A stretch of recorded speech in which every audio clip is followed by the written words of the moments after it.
Hello everybody, this is not a crypto expert chiming in with another video, and in today's video I wanted to go over an article from Yahoo Finance regarding African farmers and how blockchain is helping them. But before I get into the topic for today, I would like to ask that you please consider giving me a like, giving me a heart, giving me a thumbs up, giving me a follow, a subscribe. I'm not going to ask you to share because it seems invasive. On my channel, I talk about blockchain technology and cryptocurrency with the beat in the background, and I try to keep it entertaining. So on to the topic for today, and it is regarding the Budweiser owner, AB InBev, has developed a system using blockchain to help small farmers prove that they are suppliers of the drinks giants, allowing them to open up bank accounts and develop a line of credit. AB InBev should use local suppliers instead of importing large quantities of barley and malt to countries in Africa. The company realized that in some cases, farms were so small that they did not have the necessary paperwork to prove their income. Even when their yields triples or quadruples, they continue to be very small, said Carlos Brito, the CEO of AB InBev.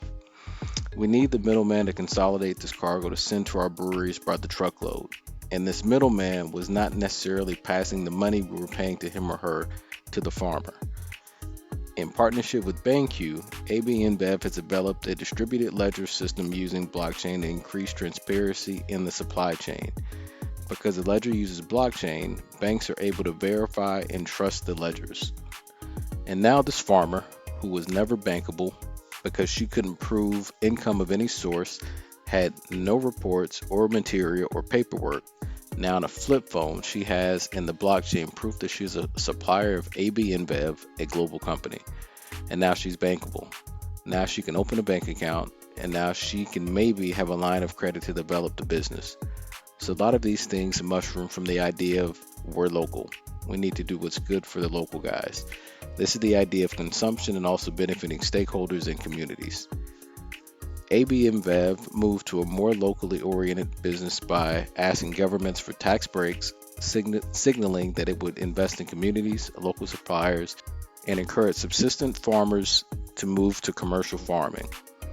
They become commercial farmers and everybody wins. Consumers are safer and we create more formal jobs. The government collects taxes. Instead of sending the money to Europe or Australia or Canada buying barley or malt, we keep the money there.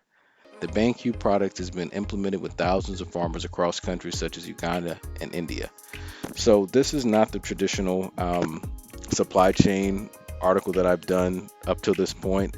This is actually talking about using a form of a supply chain to help people get financing and verify that they're actually who they are when in terms of finance.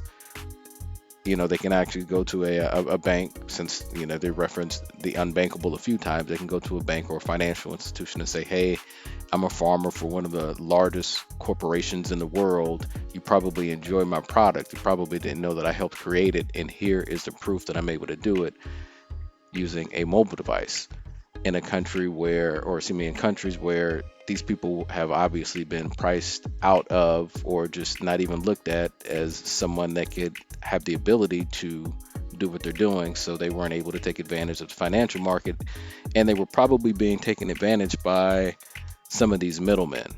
So kudos to the parent company of Budweiser, and I hope that this continues. I'm loving seeing stories like this. And with that being said, folks, I hope that you're having a great morning, a great afternoon, and an even better evening.